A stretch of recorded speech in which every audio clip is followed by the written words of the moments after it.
Cette semaine, à Église en sortie, nous recevons Gilles Proulx qui nous parle de son tout dernier livre, De Ville-Marie à Montréal.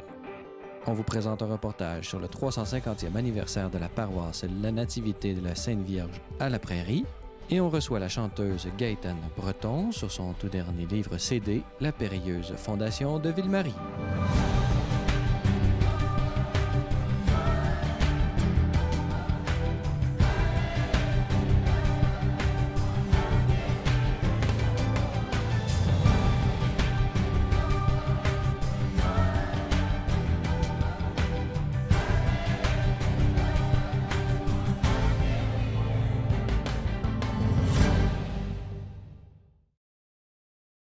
Bonjour mesdames et messieurs et bienvenue à Église en sortie. Aujourd'hui à l'émission, nous allons traiter d'histoire et du 375e anniversaire de la Ville de Montréal. Et pour nous en parler, nous avons avec nous en studio M. Gilles Proulx. Bonjour. Bonjour. Alors, M. Gilles Proulx, on vous connaît, vous êtes une personnalité médiatique très connue au Québec et spécialement à Montréal. Vous êtes actuellement animateur à Radio-VM et même conférencier, puisque vous m'avez dit que vous donnez quelques 40 conférences et plus par année. Parmi ces activités qui sont les vôtres, vous avez récemment écrit un livre et c'est surtout sur ce sujet que nous allons discuter aujourd'hui. Pouvez-vous nous parler de ce livre-là, De Ville-Marie à Montréal? Pourquoi est-ce que d'où vous est venue cette inspiration d'écrire ce livre? Bien, c'est-à-dire que c'est des gens qui m'ont fait remarquer, qui sont amants de l'histoire. On néglige beaucoup la période spirituelle, la période mystique, si on veut, et on ne sait pas assez qu'avant même l'arrivée de Maisonneuve avec Mme Mance, il y avait déjà ici des missionnaires, notamment des jésuites, des intrépides, l'avant-garde intellectuelle de l'Église, qui étaient déjà présents ici, notamment au Lac-Huron, chez les Hurons, en Huronie, et qui décrivaient par leur texte idyllique et imaginatif dans les relations. Est-ce que c'était une espèce de magazine qui s'en allait en France et qui va stimuler l'imagination de ceux qui vont rêver d'aller plus loin et de mettre sur pied une ville qui sera vouée à la Vierge Marie? De là, le projet de naissance éventuelle, avant même Maisonneuve, de Ville-Marie. De cette histoire mystique que vous la comme vous la décrivez vous-même, elle est assez longue, 375 ans, et on pourrait dire que justement ces mêmes mystiques ont composé tout ce parcours historique. Pouvez-vous nous parler un peu, disons, section par section, tel que vous le divisez dans votre livre, par exemple, dans la fondation comme telle, les premiers arrivants? Quelle est cette dimension spirituelle qui, comme vous le dites, est peut-être oubliée aujourd'hui? Beaucoup trop, effectivement. Donc, on travaille l'imagination de ces gens qui sont intrépides, qui se disent pourquoi ne pas créer dans ce territoire vierge et si beau, où il y a des gens à convertir, des Amérindiens, et donc des âmes à les récupérer. Alors, ces idéalistes disent peut-être pourrions-nous créer une ville voie la Vierge, une espèce de Jérusalem moderne, si on veut, entre guillemets. Et le projet prend forme avec l'aide des souscriptions, mais ça vient difficilement. Et là arrive M. de Maisonneuve à la porte de Québec, où Huot de Montmagny a remplacé Samuel de Champlain, qui est mort le jour de Noël 1635. Champlain ne savait pas que Huot de Montmagny s'en venait lui donner une lettre de démission. C'est bizarre de voir tous ces intrépides, les trois, Maisonneuve, Jacques-Cartier et Champlain, qui vont finir leur vie plus ou moins en retrait. Alors, toujours est-il qu'il, lui, veut vraiment grossir la population de la ville de Québec. Et c'est là que Maisonneuve arrive à l'automne pour dire non, quand bien même que tous les arbres dans cette île où je veux aller se convertiront en Iroquois, j'y irai quand même, j'ai un idéal. Il faut être animé vraiment de la foi parce que l'idéal était là et il n'était pas question de faire une ville commerciale où l'argent va être un enjeu. Non, au début, on est motivé justement par la foi d'évangéliser les Amérindiens. Donc, comme ils ont été chassés, ces amis Hurons, qui deviennent des amis des Français, chassés du lac Huron, et en plus de ça, ils avaient été aux prises avec une épidémie, chassés par les Iroquois, ils s'amènent ici autour du fort, comme ils vont le faire à l'île d'Orléans et autour du fort de Québec également, pour s'installer de nos jours à l'ancienne Lorette et connaître une vie prospère et imaginative de leur part. Et voilà que la foi et la religiosité qui anime ces gens-là va se manifester lorsque la nature fait des siennes en faisant déborder le majestueux Saint-Laurent à tel point où les inondations menaçaient la petite agglomération de quelques douzaines de personnes. Et là, Maisonneuve dit « Je promets d'aller planter une croix » qui devient un symbole d'un héritage historique et religieux. Et quand je pense que de nos jours, il y a des esprits tordus qui aimeraient qu'on se débarrasse de ce symbole identitaire religieux qui n'a rien à voir avec un symbole religieux seulement. Il y a le symbole du Christ avec la croix, mais il y a aussi la connotation historique. Ces gens-là ont commencé à écrire l'histoire et cette croix-là, qui va être réanimée en 1924 avec la Société Saint-Jean-Baptiste, on va la métalliser et aujourd'hui, elle est l'objet d'une fierté et un symbole historique, mais également identitaire pour Montréal. Voilà l'animation, justement, qui était à l'intérieur de Maisonneuve de Jeanne-Mance et compagnie pour pouvoir avoir l'appui de Dieu. Si les eaux se retirent, ce qui va arriver, coïncidence, on va aller planter cette croix-là. Ça, c'est un des exemples. À ça peut s'ajouter la foi de Dieu en nous-mêmes pour soigner les gens. Les Indiens, c'était des maladies peut-être plus bénignes dans ce temps-là. Il y avait beaucoup plus de blessures dues à un coup ou à une flèche ou je ne sais trop, un coup d'hache. Il n'y avait pas les maladies encore très répandues, les épidémies ne sont pas encore arrivées dans nos murs. Alors, la médecine de Jeanne-Mance était accompagnée de la foi de Dieu pour pouvoir encourager, soigner ces malades qui deviennent des adeptes des Français. Si vous le permettez, je sais que c'est faire injustice à l'histoire que de faire ça, mais on va faire un bond historique, puisqu'il y a une autre période que vous analysez, c'est celle de l'Église sous le régime britannique. Là, on voit qu'on a peut-être perdu cette volonté missionnaire. On cherche plutôt à se défendre de certains envahisseurs. Pouvez-vous nous parler un peu des relations de l'Église avec les pouvoirs britanniques à cette époque-là? Oui, 1760, ça en est fini. 1763, c'est officialisé. Et 1840, après la révolte des Patriotes, qui ont été des êtres extraordinaires, mais ils combattaient, je pense, ce qu'on a appelé ou on va appeler l'obscurantisme. Ils voulaient s'ouvrir sur les philosophes Lumière qui provenaient de la Révolution américaine et de la Révolution française. Le mot « révolution » était un mot à rejeter chez ces conservateurs, mais l'Église va quand même hériter avec cette espèce de couvercle qu'on met sur la tête du Québec ou de la Nouvelle-France avec le 1840 de Lord Durham, qui propose carrément d'en finir avec nous. Nous sommes un peuple d'ignorants, nous ne parlons plus le français de la France, nous n'avons pas d'histoire. C'était vraiment mesquin. Lui qui était un homme raffiné, qui parlait un excellent français. Mais Monseigneur Bourget, Monseigneur Lartigue vont jouer des rôles importants tous les deux, en se disant au pouvoir britannique, laissez-nous au moins l'éducation. Les Jésuites sont partis, mais on va les faire revenir. Ça, c'est le premier bon tour que Monseigneur Bourget joue au pouvoir anglais, parce que les Jésuites ont été chassés en 1760. Alors, ils vont revenir, puis ils vont jouer un rôle important dans l'élévation de la connaissance. Et là, c'est le couvercle, évidemment, sur la tête des Québécois par cette période d'obscurantisme, si on veut, censure imposée, obéissance, etc. Mais, au même moment, il faut quand même dire que Monseigneur Bourget, tout en accomplissant cette œuvre pour les Anglais, où il hérite un titre d'un des hommes les plus forts chez les Canadiens français du temps, il joue un tour en ce temps qui fait venir des communautés comme jamais. Nous avions du rattrapage à faire et va mettre sur pied des collèges qui deviennent des collèges classiques et qui deviendront plus tard des moteurs du changement intellectuel, tel la Révolution tranquille. Et tous ceux qui se servent de l'histoire, puis ont beau nous rappeler la période obscurantiste, ils oublient de dire qu'ils sont issus des mêmes collèges de Monseigneur Bourget. Certains ont parlé des racines catholiques de la Révolution tranquille. Exactement. Et qu'on va rejeter, mais dans le fond, ce n'est pas les prêtres qui rejettent. Bon, le recrutement devient plus difficile parce qu'on est rentré dans l'ère de la consommation, la modernisation. Si tu n'es pas dans ce courant-là, tu es un archaïque. Et c'est la télévision qui fait le plus de tort, je pense, à la solidité de l'Église à ce moment-là. On s'ouvre sur le monde, on pensait que la télévision serait un instrument de collection intellectuelle, ce qui a été vrai au début, mais je retiens cette phrase du recteur de l'Université de Boston qui avait dit, et il avait fait scandale en 1952, cet instrument a beau être beau, a beau nous présenter le monde, mais il nous prépare aussi la pire génération d'imbéciles. C'était dur, mais il y a un fond de vrai là-dedans.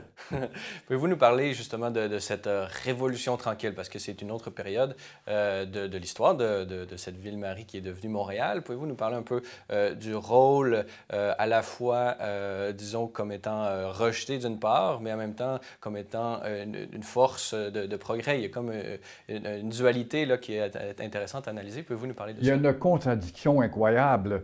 On rejette nos racines, on ne sait pas que notre histoire, c'est aussi l'Église catholique. Et c'est pour ça, moi, j'ai fait ce livre-là, pour rappeler, faire la lumière sur le rôle important de ces gens-là. Alors là, la Révolution tranquille, c'est le rejet, tout d'un coup, c'est spontané, c'est peut-être émotif également, alimenté par quelques intellectuels du temps. On va vite, pour dire hier, c'était le régime de la noirceur, c'est pas vrai. Il y avait de la couleur dans le régime de la noirceur, il y avait aussi de la productivité intellectuelle et également l'art pictural, ne parlons que de ça, la culture en général.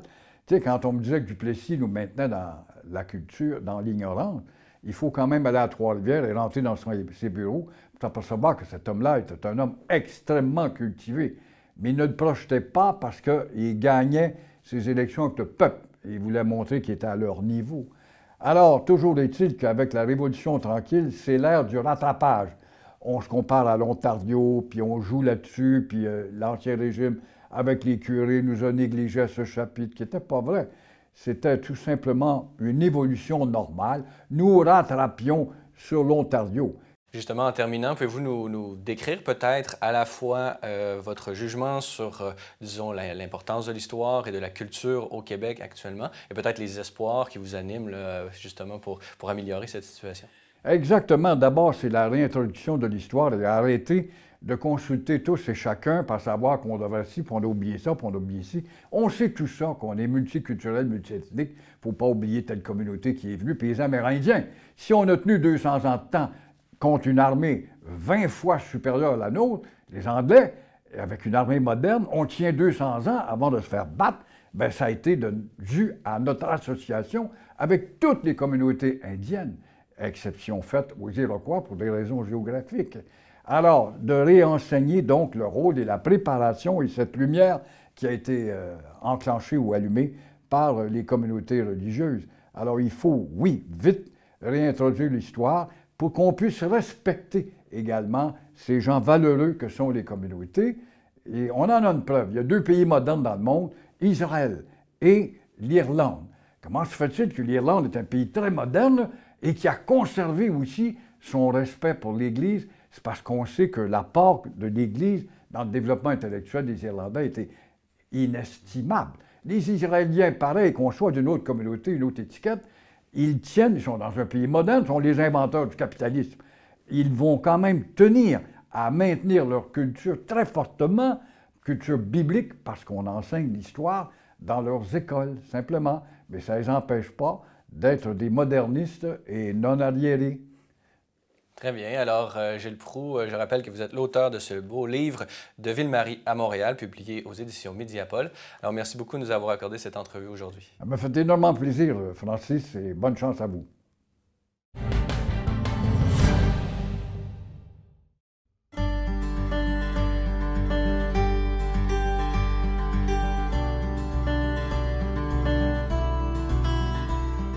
C'est Mario Desrosiers. Je suis curé ici à la paroisse de la Nativité de la Sainte-Vierge, à La Prairie, qui comprend la ville de La Prairie, Candiac, Saint-Philippe et Saint-Mathieu de La Prairie.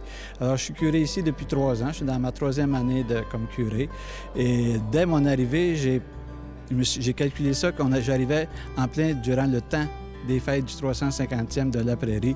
Alors, et j'aime beaucoup l'histoire. Alors, c'est pour ça que j'ai voulu faire des beaux événements, que les gens se souviennent tout ce que nos ancêtres ont fait et ont travaillé pour amener les gens d'aujourd'hui avec toutes les qualités de vie qu'ils ont et toute la spiritualité et la foi qu'il y a eu dans nos paroisses depuis 350 ans.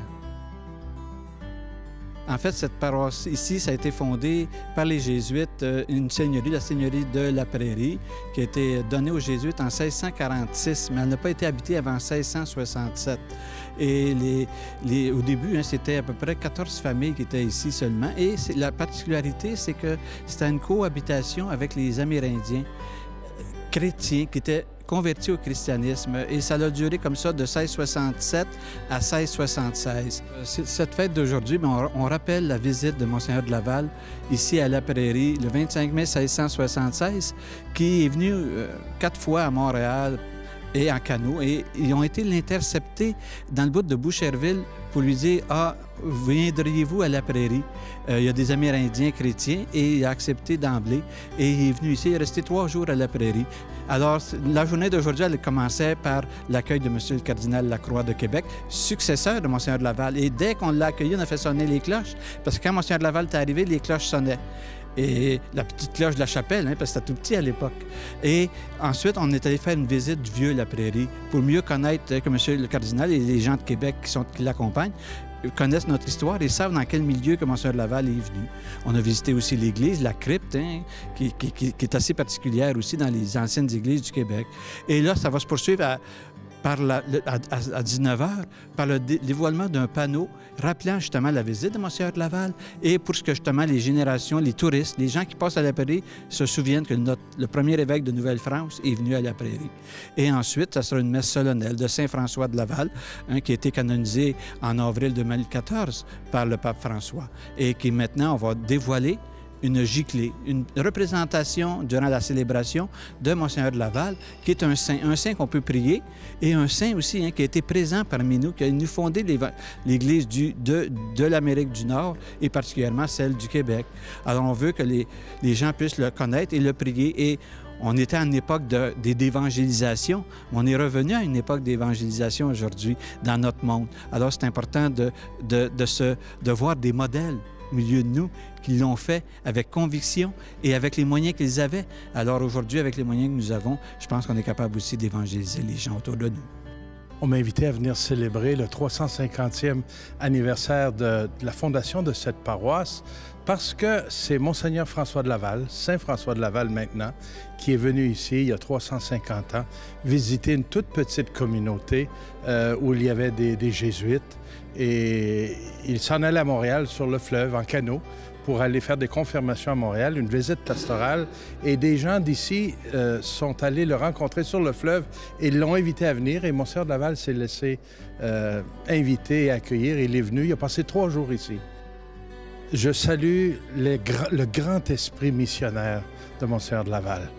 Il y avait un territoire immense et ça ne lui a pas fait peur, ça ne l'a pas découragé ni écrasé. Il a pris le temps, il était toujours disponible pour aller à la rencontre des petites peuplades, des petites communautés en construction. Et moi, je trouve qu'aujourd'hui, c'est l'esprit qu'on a besoin, un esprit missionnaire, d'audace, pour aller à la rencontre des gens. D'ailleurs, le pape François ne cesse de nous inviter à cela. Sortez, allez écouter les gens, allez à leur rencontre. Alors, moi, je suis heureux d'avoir été invité et ça va me faire du bien, moi aussi, de sortir et de venir rencontrer cette communauté qui a tant d'histoire et qui a besoin de se tourner vers l'avenir et est habitée par un esprit missionnaire. C'est très important de savoir d'où on vient. Et au Québec, de façon particulière, nous avons été fondés par des saintes et des saints. Écoutez, je pense qu'il n'y a pas beaucoup de pays au monde qui peuvent dire cela. Des saints François de Laval, des saintes Marie de l'Incarnation, des saintes Marguerite Bourgeois, Marguerite Diouville, enfin, et nommez-en, il y en a beaucoup. Et beaucoup de saints et saintes qui n'ont pas été reconnus encore par l'Église. Des hommes et des femmes de grande valeur, comme Pierre Boucher, fondateur de la ville de Boucherville avec son épouse, Madame Crevier. Et ils ont, habités par une foi profonde, ils ont laissé des traces. Ils ont bâti leur vie à partir des valeurs de l'Évangile.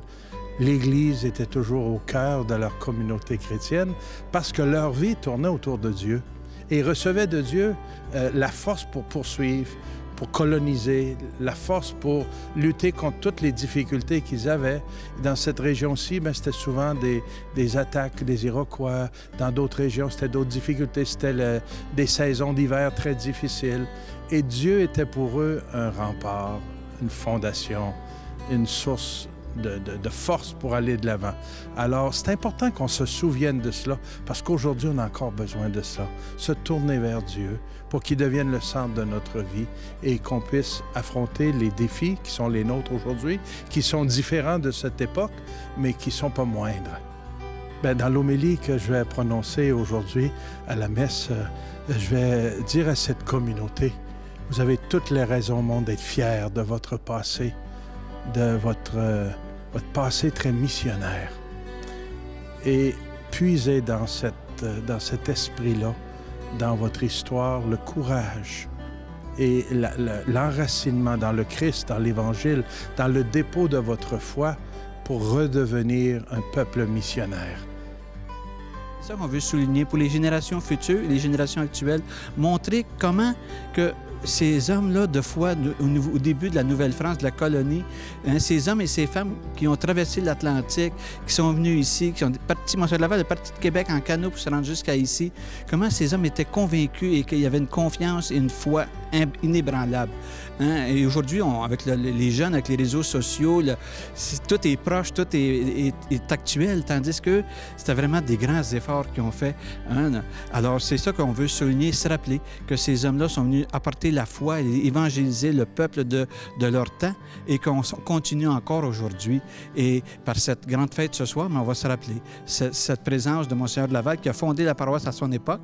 Ça a été fondé à l'époque de Monseigneur de Laval et que ça se continue. Différemment, bien sûr, mais ça se continue. Puis on en est fiers de ça.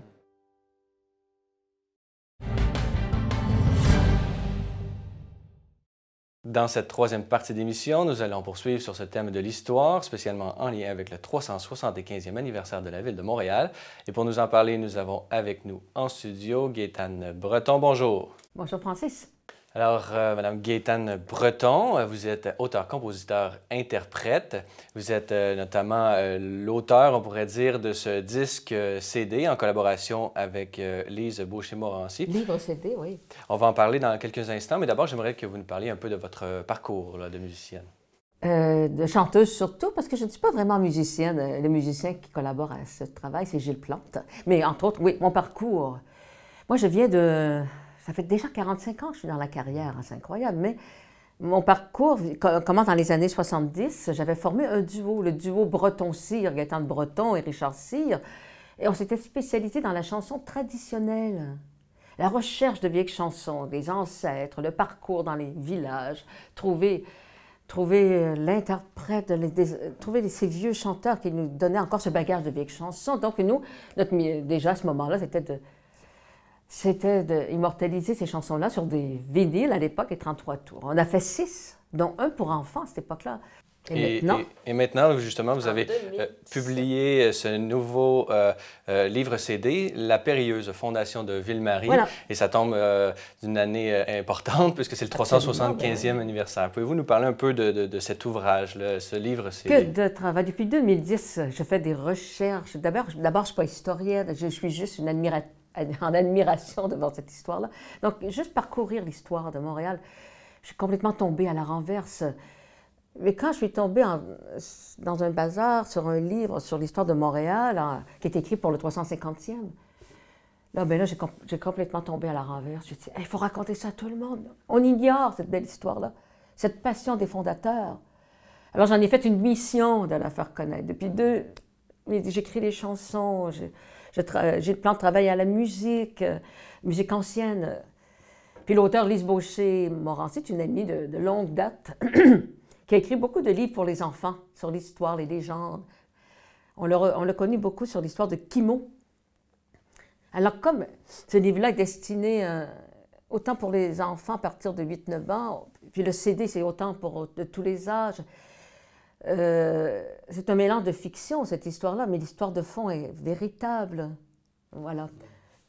Puis, c'est pour faire aimer notre histoire. Ouais. Quel type de musique qu'on entend? C'est des instruments d'époque? Oui, moi, c'est des instruments de la Nouvelle-France, tels que, on a la cornemuse, on a la harpe, on a la vielle à roue, on a les diverses flûtes, comme le chromande que vous avez entendu, hein, qui est un son vraiment... Très particulier. Comme un son de quelqu'un d'enrhumé comme moi, là. Les instruments hochets, iroquois, il y a des sons, des tambours indiens, parce qu'on parle des Indiens, bien sûr. Les thèmes, justement, les thèmes abordés dans vos chansons, quels sont-ils? Justement, en parlant d'Indiens, il y a l'Indien Tessouat, l'Algonquin, qui s'est converti avec...